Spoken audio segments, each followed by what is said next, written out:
નમસ્તે વિદ્યાર્થી મિત્રો, સપ્તશી સંકુલ વિદ્યાલયમાં હું આપનું હાર્દિક સ્વાગત કરું છું। આજે આપણે ધોરણ 8ના હિન્દી વિષયમાં પાઠ 1 પત્ર એवं डायरी એનો પ્રકાર છે પત્ર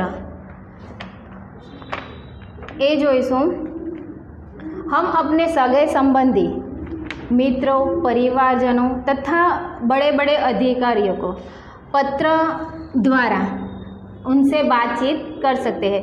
पहले पुराने ज़माने में हम पत्र द्वारा ही बात करते थे। आज हमारे यहाँ तरह तरह की नई नई टेक्नोलॉजी उपलब्ध है, इसके कारण हम पत्र व्यवहार थोड़ा लुप्त हो गया है। लेकिन ऐसे भी कार्य है जो हम पत्र के द्वारा ही कर सकते हैं। वह कार्य टेलीग्राम या ईमेल द्वारा नहीं कर सकते, हमें पत्र लिखकर ही करना पड़ता है। तो पत्र कैसे लिखना है और किस तरह किसको और कहाँ से लिखा जाता है वह हम देखेंगे।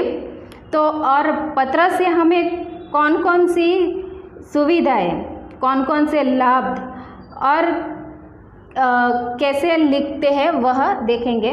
पहले तो है कि पत्र द्वारा विस्तार से अपनी बात, यानी कि हम पत्र द्वारा अपनी बात विस्तार पूर्वक लिख सकते हैं। वह टेलीफोन से जो बात करने जाए या फिर ईमेल द्वारा जो बात किए, तो किसी से विस्तार से बात करनी हो तो हमें उनके ज़्यादा पैसे खर्च करने पड़ेंगे, टेलीफोन बिल भरना पड़ेगा, वो हमको बहुत महंगा पड़ेगा। उनके मुताबिक हम पत्र में जितनी बात करें तो हम वो सस्ता भी है और अच्छा भी है, हमारी बातें उनमें व्यक्त कर सकते हैं। पत्र के द्वारा विचारों को प्रेषित करना अन्य साधनों की अपेक्षा सस्ता है, दूसरे साधनों से सस्ता है पत्र लिखना।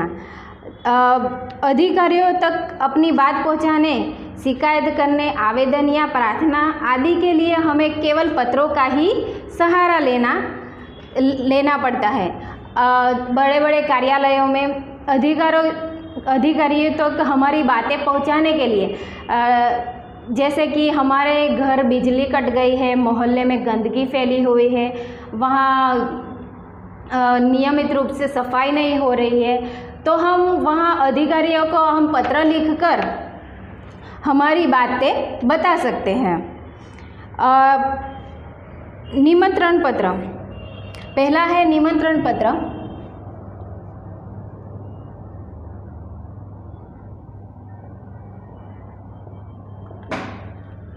निमंत्रण पत्र के अनेक रूप है, इनमें से एक निमंत्रण पत्र है। निमंत्रण पत्र किसको किस प्रकार और कैसे लिखा जाता है, तो किसी का जन्मदिन का अवसर हो, किसी का सालगिरह हो, किसी की हमारे सगे संबंधी में किसी का मैरिज हो, तो हम निमंत्रण पत्र उसको बुलाने के लिए यह पत्र लिखेंगे। तो निमंत्रण पत्र में क्या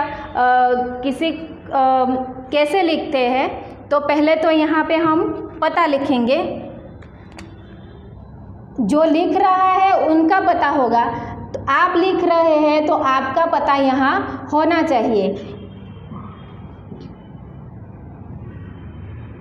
90 बुधनगर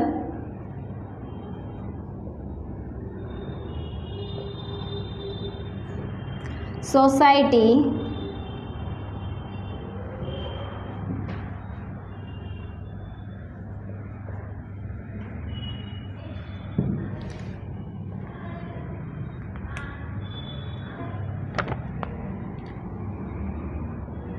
सूरत।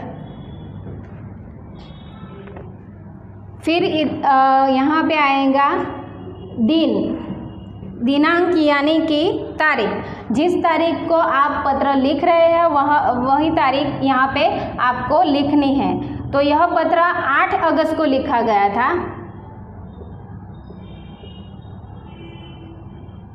8 अगस्त 2011। तो इस तरह से आपका पता यहाँ पे रहेगा।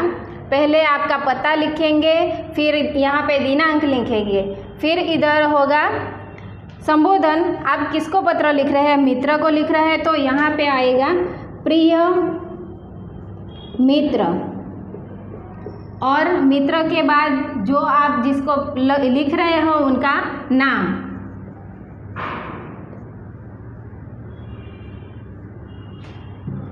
ठीक है, इस तरह से पत्र लिखने की शुरुआत की जा सकती है। फिर निमंत्रण पत्र, यानी कि हम किसी को बुलाने के लिए पत्र लिख रहे हैं, तो इस तरह से पत्र का विषय रहेगा, तुम्हें यह जानकर खुशी होगी कि अगले रविवार को मेरा जन्मदिन है। यह पत्र हम अपने जन्मदिन, यानी कि मेरा जन्मदिन है और उनमें उपस्थित होने के लिए मैं अपने मित्र स्नेहल को यह पत्र लिख रहा हूँ। इसलिए इस तरह से उसका विषय रह गया तुम्हें यह जानकर खुशी होगी कि अगले रविवार को मेरा जन्मदिन है। आने वाला जो रविवार है उस दिन मेरा जन्मदिन है। इस बार तो छुट्टी के दिन ही मेरा जन्मदिन है, कि इस बार मेरा जन्मदिन ऐसे दिन आया है, रविवार को आया है, इसलिए रविवार के दिन हमारी छुट्टी रहती है। इसलिए मैं अपने सभी मित्रों को बुलाना चाहता हूँ और उन सबको आज निमंत्रण भेज रहा हूँ। इस तरह से हमारा विषय होगा कि यह पत्र मेरे जन्मदिन पर मेरे मित्र को बुलाने के लिए मैं लिख रहा हूँ। तुम जानते ही हो कि सालगिरह का दिन कितने आनंद का दिन होता है।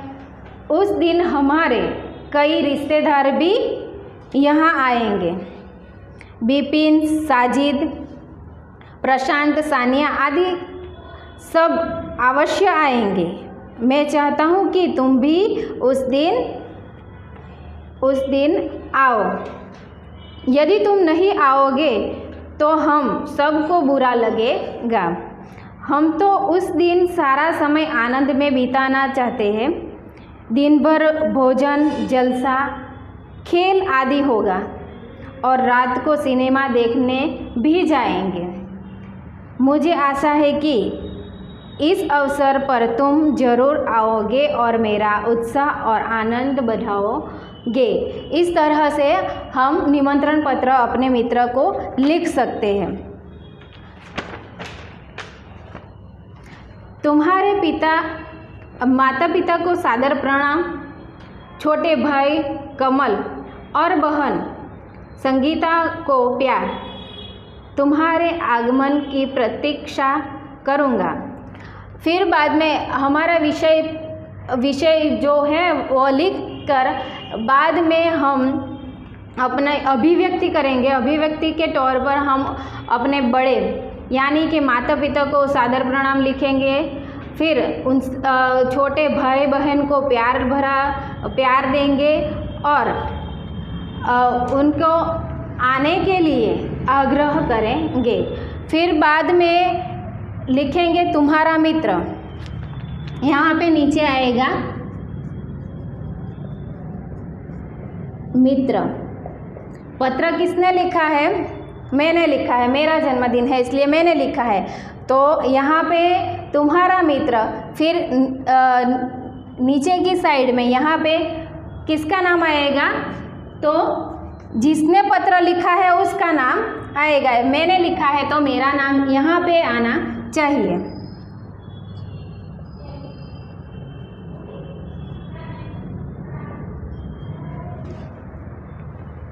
इस तरह से पत्र लिखा जाता है। और उसका दूसरा प्रकार है बधाई पत्र। हमने निमंत्रण पत्र लिख लिया कि निमंत्रण पत्र कैसे लिखा जाता है। तो दूसरा है बधाई पत्र। हम लिखेंगे अभी बधाई पत्र कैसे लिखा जाता है, वह जानकारी प्राप्त करेंगे।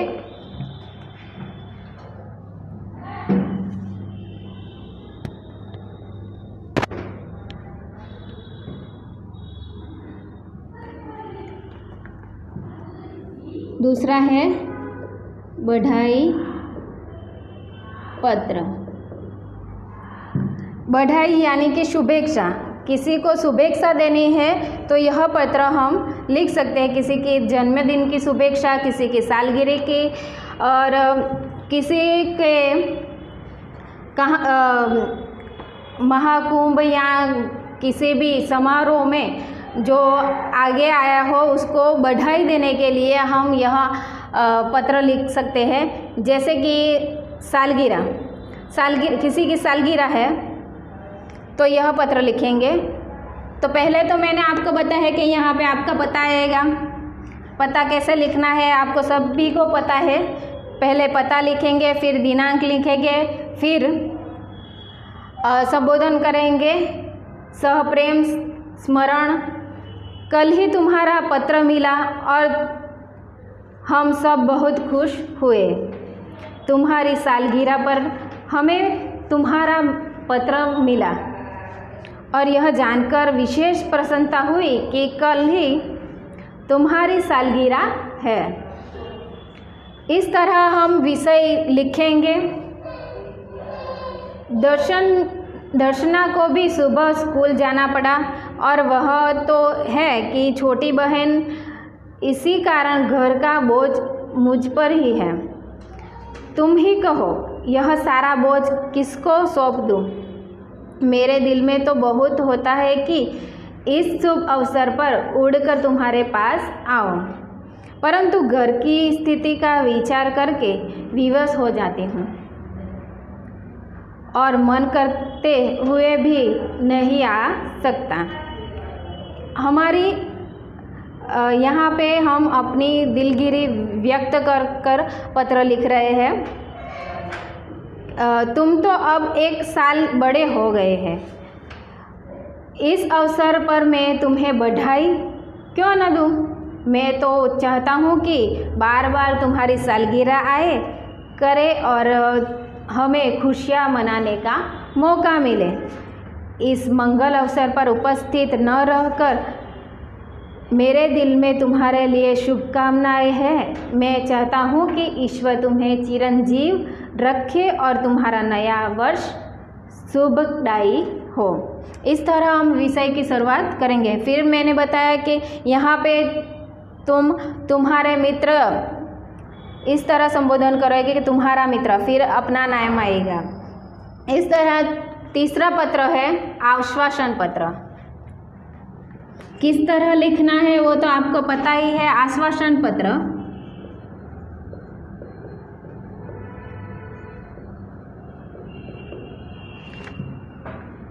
किसी को आश्वासन देते हुए यह पत्र लिखते हैं। जैसे कि आपकी सहेली कहीं खेल में असफल रही है, उसको हम आश्वासन देते हुए यह पत्र लिखते हैं। Matrichhaya, station road, Ahmedabad. उसका पता है 17 नवंबर 2011। प्रिय सखी जागृति, सहप्रेम स्मृति, उसका नाम है, उसकी सहेली का नाम। आज तुम्हारे पिताजी से फोन द्वारा पता चला कि तुम खेल महाकुंभ में चक्र फेंक प्रतियोगिता में असफल हुई हो। इस समाचार से मुझे बहुत दुखद हुआ कि तुम्हारा इस प्रतियोगिता में प्रदर्शन अच्छा नहीं रहा। हमने तुमसे बहुत बड़ी आशा लगा रखी थी कि तुम जिले में प्रथम आओगी। प्रिय सखी, खेल में हमेशा जीतना ही महत्वपूर्ण नहीं होता। अब तो कुछ होने वाला था तो हो गया, इसलिए उसका शौक न कर असफलता से निराश भी न होना चाहिए। असफलता भी सफलता का सोपान है। सफलता उन्हीं के चरण चूमती है जो अपने ध्येय प्राप्ति के मार्ग में डटे रहे। अब निराश या हतोत्साह होने से कोई फ़ायदा नहीं है। मैं चाहती हूँ कि अब तुम दुगने उत्साह से अभ्यास करो तो अगले साल तुम्हें अवश्य सफलता मिलेगी और तुम अपने ज़िले में नहीं गुजरात में प्रथम आओगी।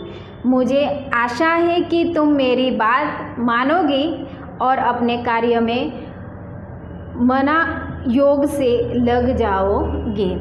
तुम्हारी सखी अवनी। इस तरह से हम आश्वासन देते हुए अपने मित्र या सखी को पत्र लिख सकते हैं।